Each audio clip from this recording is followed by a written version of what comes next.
in to a corporate 100-year celebration in my life, so it's very hard to last 100 years, right?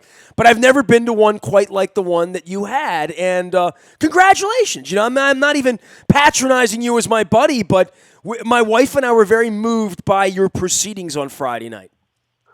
Yeah, I guess I'm in the same boat. Good to always be with you, Ness. Like I haven't had the chance to do it. I think I may have done it once, but it was very different. How many parties have you thrown? Like, I mean, did you throw your wife a big 30-year birthday? Or, like big parties other than like your wedding, right? I mean, have you thrown a bar mitzvah, bat mitzvah, a 16th birthday party? Have you married off somebody? I'm just thinking, how many times in your life do you really have a gala? You know what I mean? Whatever that gala is. Then I think about it in my life. I threw a wedding, 16 years ago. I did have a really big 10-year WNST party at the Sports Legends Museum before Angelo's put it out of business. One more thing that's missing from our landscape downtown. But to put together 100-year, like I don't know, man. Like if my wife and I make it to 50 years, will we throw a party? What would it look like? If my company can't make it to 100 years, I'd have to be 125 years old to enjoy it, right? So it was funny. On the way home, I had been meaning to tell my wife all week about it, but like the appreciation of the synchronization that she and I have, we have a fair amount of get-togethers, at our house or whatever for the kids or for summer or whatever, and we are just so in tune with like the pieces of the pie that each one of us is good at taking care of.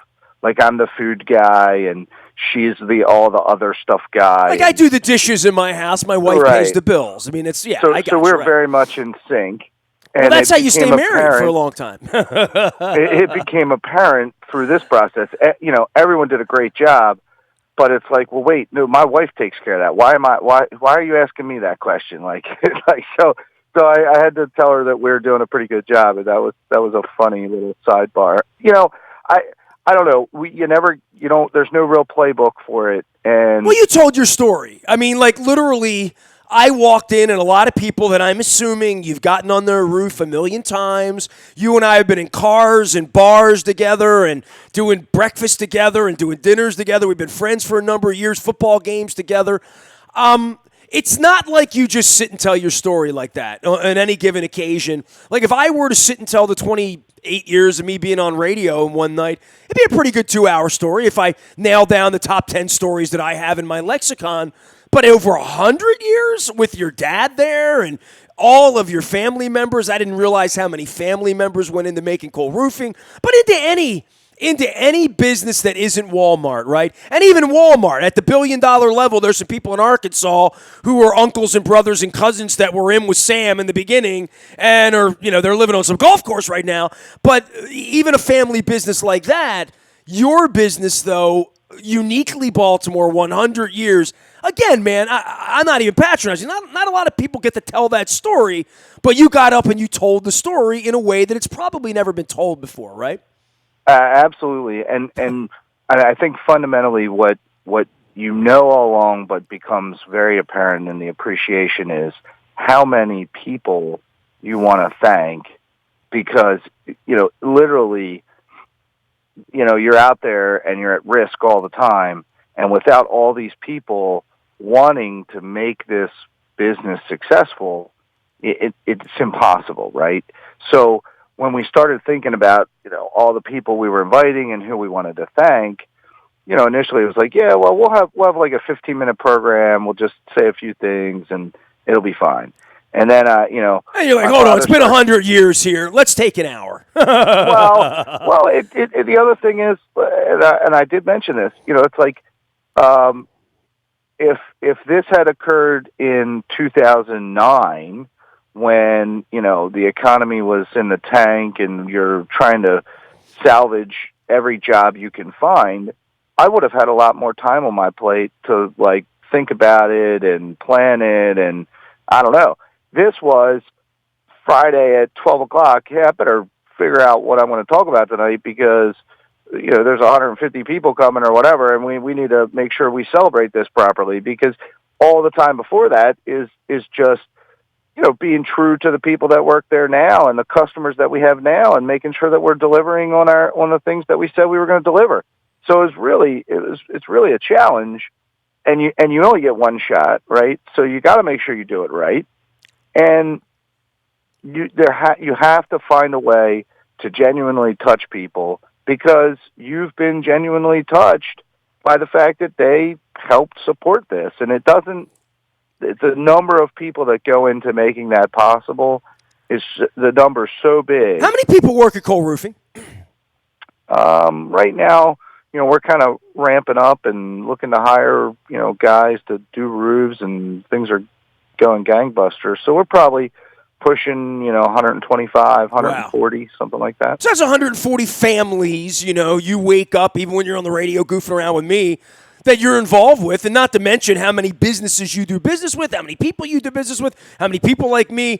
I don't think everyone would have known. You should have webcasted the thing on Friday night, for anybody that wanted to watch from the outside 100 years of Cole Roofing. Bill Cole is here. Cole Roofing, Gordian Energy. We don't usually just sit here and sort of kibitz for, the first 10 minutes about something, but Bill celebrated the 100th anniversary of his company last week at Cole Roofing. I didn't know you had different names in the past and different logos and family feuds, and it was just sort of all brought out. You know what I mean? It was, and I guess for anyone telling their story, right? Like, this is how it goes to sports, and I guess we'll bring it to the city and what's going on with the mayor. You and I spend a lot of our time talking about that. We're launching Baltimore Positive. We got Dutch Ruppersberger out this week. We got Barbara Mikulski next week. So Freeman Rabowski later on in the month. We're going to be over at State Fair in Catonsville, talking to leaders and people who lead.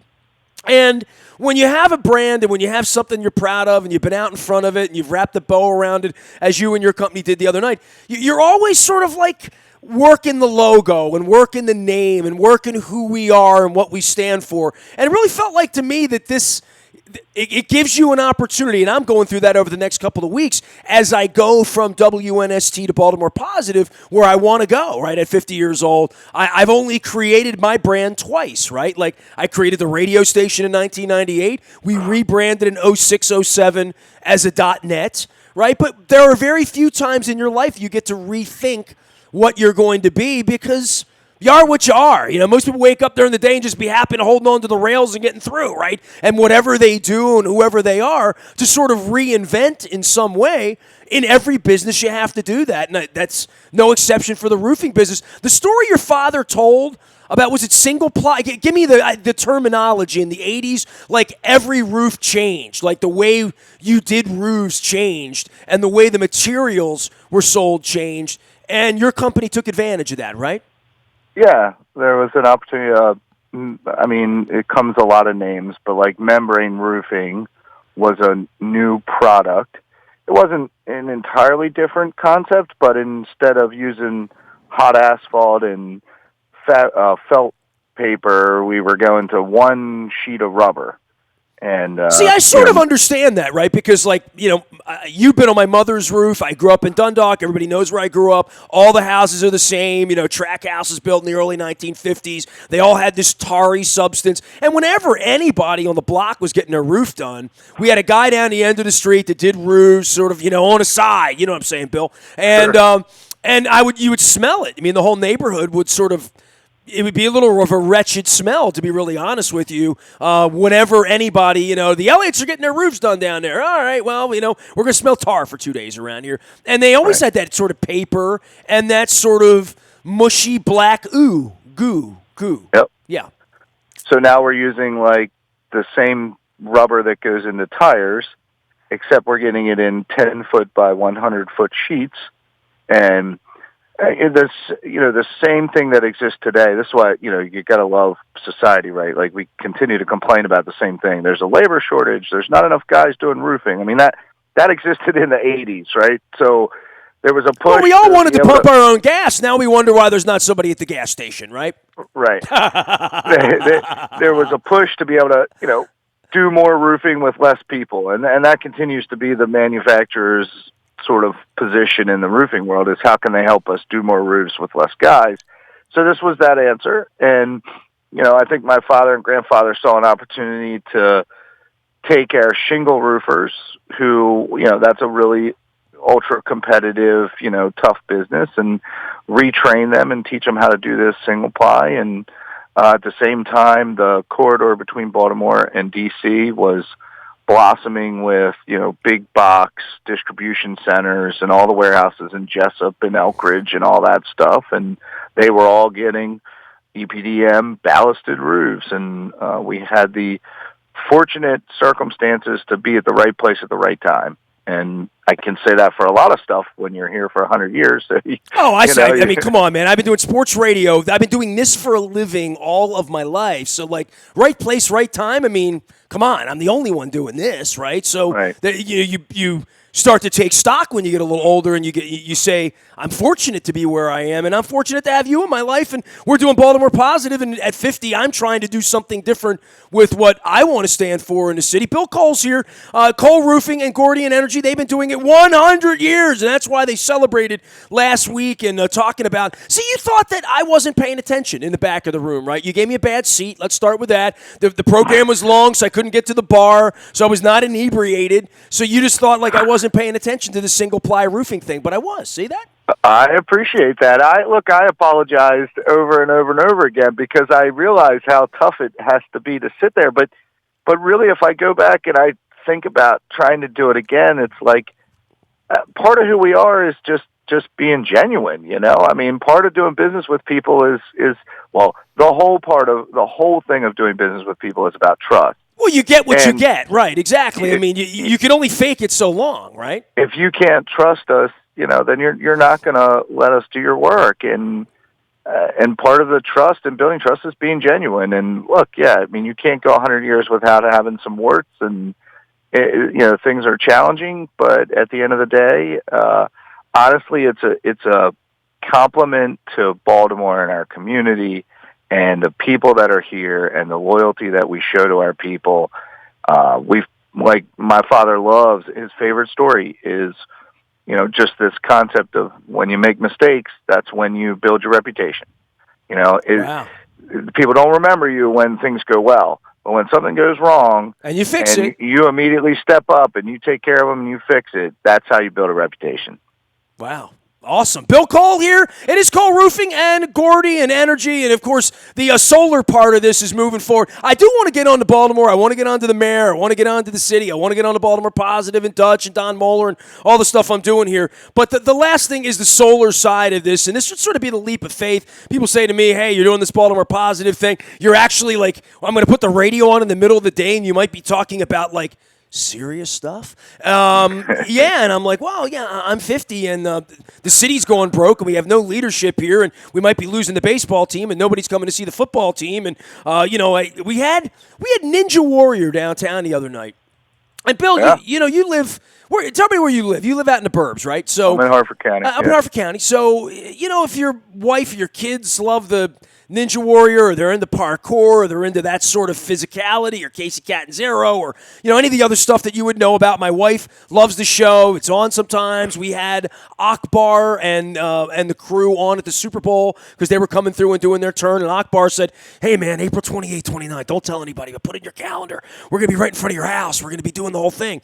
And so we look forward to it. And on Monday night, when it was a little chilly out, how many people do you think that brings to the city? I don't know, but I know that my wife tried to get tickets and we were on a wait list, so we didn't get to go. So whatever it was, they exceeded their capacity. Yeah, there was a line to get in, but I would tell you, and I don't... 100?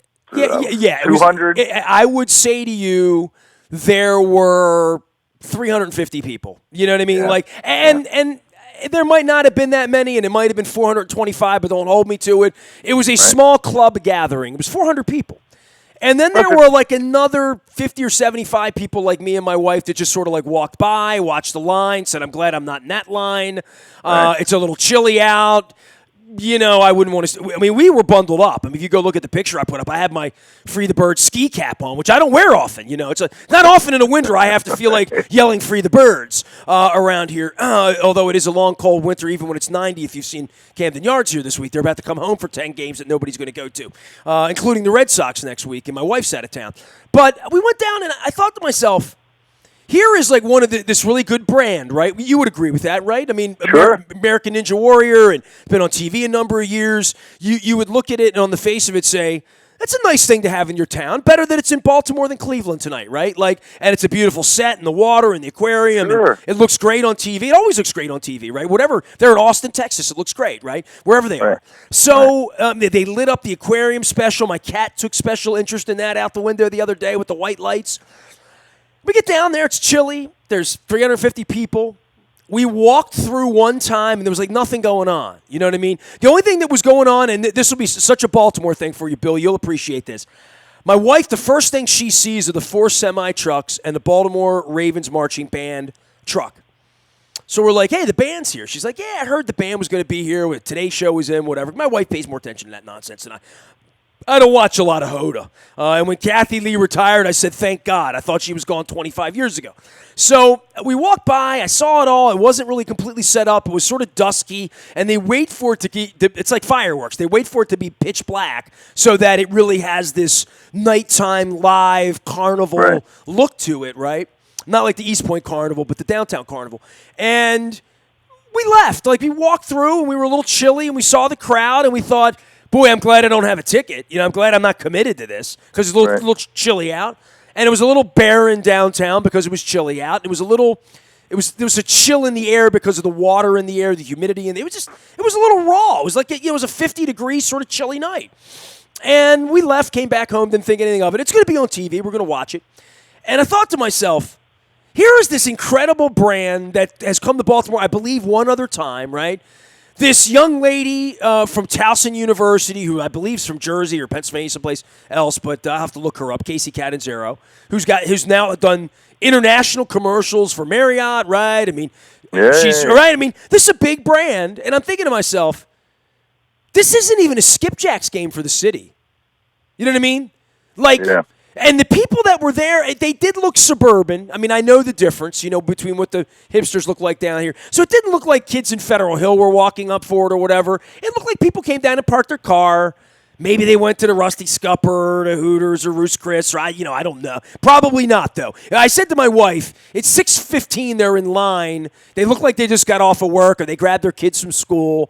I'm thinking to myself, they didn't even spend any money. They might not even have paid to park. I don't even know. But I'm thinking to myself, here's this incredible thing for the city that we want to have in the city that shows the city off, that is a little bit of a 60-minute Super Bowl, Monday Night Football. It's good for the city. If I'm the mayor of the city, I'm thinking I want to be there when American Ninja Warrior comes. I mean, this is a big deal for the city, right? And there were like 400 people there.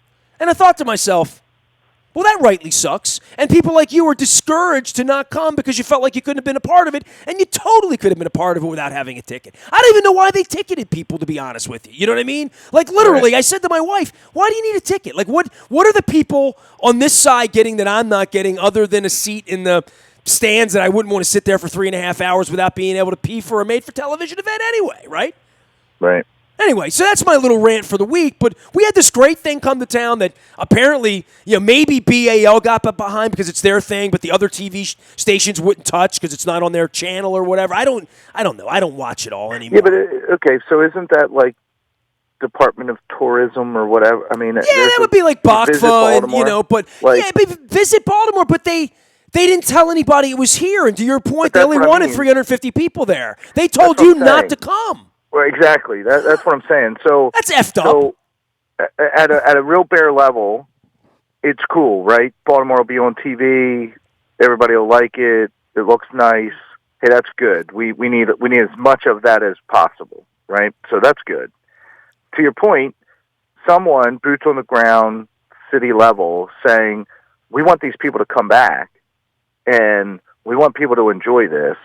And we want people to come downtown and spend money. Dude, you know what happened? People stood out in the cold, in the dusk, in Rashfield, in a long, long line, standing queued up for 2 hours to get into the circus where they were going to be taking their seat on a bleacher, probably not allowed to pee in the middle of certain things, right? They don't want you getting up in the middle of Casey Catanzaro on the rings or whatever, right? They're going to cue you as to when to applaud. I just, that's what it was. I mean, and that was a little bit of a downer for me and my wife to say, well, we don't want to be on the outside. We can't be in the inside. It's cold out, and our cat's upstairs, and I got to pack, and my wife's going out of town. It's a TV show. It's fine. But the point is, no one's quarterbacking.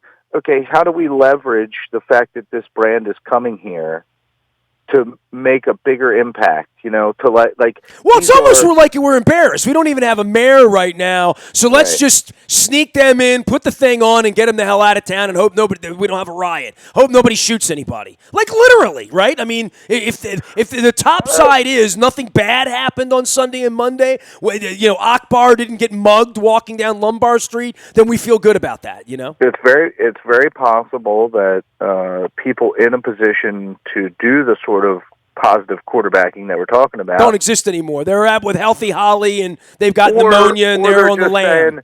Or they're just saying, hey, I think the best plan is to keep it below the radar. That way we don't attract a crowd, and there's not a risk for something bad to happen because we don't have security. Yeah, there wasn't like a giant police presence down there, and it wasn't that kind of vibe. I mean, it was. Right. It was where I live down here. It's, by the way, Bill, I know you're going to find this really hard to believe, and don't tell anyone, okay? Because, when I'm running for mayor and doing Baltimore, I won't tell anyone. It's not as bad as they say it is down here. Don't tell anyone that, though, okay? Right. That you can actually come down here. I saw a fan of mine, and I don't remember his name, but he sits outside of my section. He sits with Tater, a very nice man. I don't want to get his name wrong, okay? I went out on a business meeting at the harbor Tuesday morning at 8 o'clock in the morning, and I had a coffee meeting. And at about 9:30 in the morning, the sun was coming up on an 80-degree day, and I crossed the street at the World Trade Center, and I'm right where the dragon boats are, okay? And a guy wearing a Raven hat who looked familiar to me. You know what I mean? I've been doing this 30 years. I don't know everybody's name, right? But this guy says, hey, Nestor. And I mean, that happens to me every day. I mean, it's like being the mayor walking through Baltimore. You meet people yell at me, And I'm like, hey, dude, what's going on? He's like, hey, I sit with Tater up in 512. I said, yeah, I know you. I said, I know you. And he's like, I walk through the city. You want to walk with me? I'm like, yeah, man, I'm walking. So he was kind of like fast walking, and I was holding him up. We were talking about the city and talking about Baltimore Positive and talking about. So we walked for, 8 minutes, literally toward the American Ninja Warrior thing. And he said to me, I walk 6 to 8 miles every day. He's maybe a little older than me, maybe in his 50s, you know what I mean? And he said he worked for Social Security, he's retired. And he said, I walk 6 to 8 miles every day through the city. And he said, I've never been bothered. He said, I walk through here every day of my life. Because it's flat. My wife jogs through there now. And he said, nobody bothers anybody here. He said, where the reputation comes from. He said, yeah, I know things are bad and dead bodies, pile up and all that. But I walk through here every day. My wife and I have walked through the city. The worst experience we've ever had was outside, brazenly drugged up, 35-year-old Caucasian male, out of his mind, crazy, wandering cross street, threatening people, while my wife and I and 2 young ladies from New Jersey were eating sushi out on the veranda down on Cross Street. And I thought, this was about a year and a half ago, and it was threatening. You know what I mean? It was like, this guy's crazy. He's crazy. Anything could happen. Grab the knives, grab the chopsticks, literally, right? But other than that, I don't, knock on wood, whatever, I haven't had any problems down here. But I do find that everywhere I go, and you know this living up in Harford County, everyone I talk to who lives in Bel Air and Pasadena thinks that I'm ducking bullets walking through the harbor at noon on a Tuesday, Well, that's unfortunate. I attribute that to social media. And this rule exists for all things now. Nothing is as bad as you think, and nothing is as good as you think, because you're only getting what people are posting. You mean those Instagram pictures? You really don't look as good as right. Somebody gets mugged, and everybody knows about it. You walk 6 to 8 miles with that guy, nobody knows about it because it's not post worthy, and nobody reads it. And your 6 to 8 mile guy is as consistent as the sun comes up, right? He's doing that every Dude, day. he wanted to get rid of me. He liked me and was enjoying talking to me and asking me about the draft. And I'm engaging him about the city. And, he heard I might run for mayor and, all this other stuff, right? We're walking through and we're standing in the middle of the harbor in front of the Rita's Italian Ice. And he couldn't wait to get rid of me because he had business. You know what I mean? Like, he's like, dude, I got to get my work in. And boom, off he was toward the Rusty Scupper and off to the Ritz-Carlton. You know what I mean? And he's doing that every day, and lots of people are doing that every day. And I look out my window, and people are doing that every day. And last I know, I only am connected to 2 people that have been murdered here in the last 5 years. That's too many, but that's where I am, right? And Officer Caprio happened in the county, by the way. So if you think it only happens in the city, right. There's a stark reminder with every East Point Mall incident, with every incident everywhere that you're not immune at the Panera in Bel Air. You're not. You're just not. So why isn't there a member of the city government whose only job it is to walk around, take pictures, and post positive information? Like, how significant would the narrative change if you were pushing out good stuff every day? Like, hey, just rolled past the Ninja Warrior thing. Well, let's think about this, Bill. Hold on for a second. Just work with me here because you're giving me a concept. How many days in a year? 365. We get 366 soon, though, right? Maybe next year, right? Maybe. All right. So if every day you had a Twitter account or an Instagram account that posted, let's just say 10, okay? Is 10 a good number? I mean, there's 24 hours in a day. Can we find 10 good stories in Baltimore? Yes, I think we can. I think I could come up with 10 every day. That would be 3,650 positive stories that we would just, promote in 1 year. Literally, right? Right. That's incredible when you think about that, right? Yeah, all I'm saying is... Well, you do the math on it, that's all. The Ninja Warrior thing... That's one. I got 3,649 more. If you walk Cole Roofing turned 100 right, last week. There you go. The ripple effect in the pond when you throw the rock, right? So 50 more people walk out of Fed Hill to check out the Ninja Warrior course because you don't really need a ticket if you don't want to be on TV and sit in the bleachers. You should just roll by and check it out. And guess what? Hey, that was cool. Let's go grab a bite to eat. I couldn't understand why there weren't 4 food trucks down there and a band and what the hell? What was going on? Why wasn't there a band up on the Science Center? I mean, even if it's, Ed Lauer strumming the guitar with Frankie Florence or my boy Jason Seymour coming down or, hire a $1,000 band, bring walk-ins, walk them down, play some country music or something. I don't get it. I mean, even the good stuff we're doing in the city, we're effing up. We got a Major League Baseball team in the city, Bill. Right. They're home this weekend. You want to come down? No. The weather's good, bud. No, the weather's... No. There's plenty of park. No. I take you to Ruth's Chris. I mean, I can get you like a really good steak. What do you mean you don't want to see the Orioles, Bill? What's wrong with the Orioles? Yeah, well, that's welcome to Baltimore. Baltimore Positives launched Dutch Rupert's Burger on Thursday night, Pizza John's. Come on by. We're helping There Goes My Hero, raising funds. We're going to sit with Barbara Mikulski next week as well. We are going to be welcoming a new guest. Malia Cromer is going to be joining us to talk about polling later in the month, as well as the good doctor, Dr. Rabowski, going to be joining us over at State Fair in Catonsville later on in the month. You can learn all about it at BaltimorePositive.com. Bill Cole is my Kemosabe inspiration, friend, and 100 years of Cole Roofing and Gordian Energy. Bill, as my friend Tony Della Rose would say, tell him something about Cole Roofing, man. Tell everybody something. We're a 100-year-old commercial roofing contractor, keeping our neighbors with jobs every day, doing good work, everything from simple leak calls to large shopping centers and commercial property re-roofs. We do solar roofing, so we look to try and help people understand what the prospects of putting solar on their roof would look like and use that space for something.